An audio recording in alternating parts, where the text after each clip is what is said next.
Cold-blooded crash-out on Medical Drive. Police are trying to sort out the details of a deadly stabbing, and they hope to get their answers from the suspect who they found at this apartment complex. Stop right there! Grab the collar of your t-shirt, exposing your waistband! San Antonio police were not open to conversation. They let their words and weapons speak for them as they zeroed in on one unit at the Dr. Charles Andrews apartments. Higher! Higher! They were looking for the person who stabbed the clerk repeatedly, possibly during an argument at the smoke shop and market across the street. The call to Medical Drive near Horizon Hill initially was for a shooting around 1 a.m., but officers later realized the weapon used to kill the 25-year-old worker instead was a knife. When I found out, it was crazy. Dominic Turley says he had gotten to know the victim while also working overnights at a neighboring business. From what I know, he ain't have no problem with no one. Everyone that went in that night, they liked him.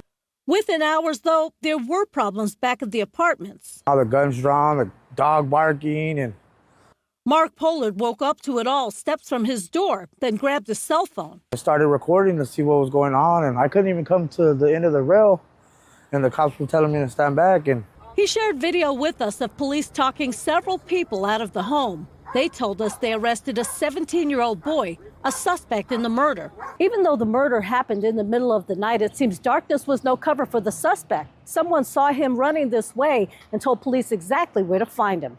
my kids lay our head. I'm too close to home. Pollard can't believe what happened as he and his family slept. But now that it's over, he says they are resting a bit easier. Katrina Weber, KSAT 12 News. San Antonio, Texas, is a city rooted in deep history, military pride, and a working-class hustle. People out here understand what it means to put food on the table through sweat and honest labor. Sanad Faisal Al Reseq was living that exact reality. At just 25 years old, he was holding down the fort, working a late-night shift as a store clerk in a business located in the 4000 block of Medical Drive. Working a convenience store or a local business in an urban area has always required a level of grit, but it should never require you to forfeit your life. Al Reseq was just doing his job, dealing with the usual late-night traffic, trying to build a future for himself in a state that values individual industry and personal accountability. 1 a.m. Demonic Activities, June 14th, 2026. The peace of that Sunday morning was completely shattered when 17-year-old Samuel Davis walked through the doors. According to the court affidavits dropped by the San Antonio Police Department, Davis didn't come in to buy anything. He came in with bad intentions. A verbal argument kicked off over something incredibly petty. In a sane world, a minor disagreement ends with someone walking away or cooling off.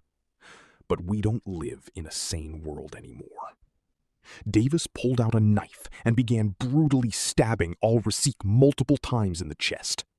The level of violence was immediate, vicious, and completely disproportionate. After leaving the clerk mortally wounded, Davis didn't run to call for help.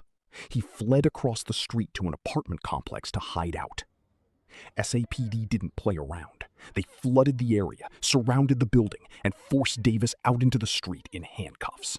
Imagine pulling up on an innocent guy who is literally just working an honest shift, trying to stack his paper legally, and ending his life over a verbal altercation. That is down atrocious and pure evil, period. This is what happens when you have a generation growing up with zero discipline, zero boundaries, and a complete lack of strong parental figures in the home. A 17-year-old kid should be asleep in his bed, studying for finals, or working a summer job to learn the value of $1. Instead, Davis is out past midnight, carrying a deadly weapon, ready to crash out and throw his entire existence away because his ego couldn't handle a simple argument. The location where this happened had already been flagged for multiple assaults and weapon disturbances over the months. Why?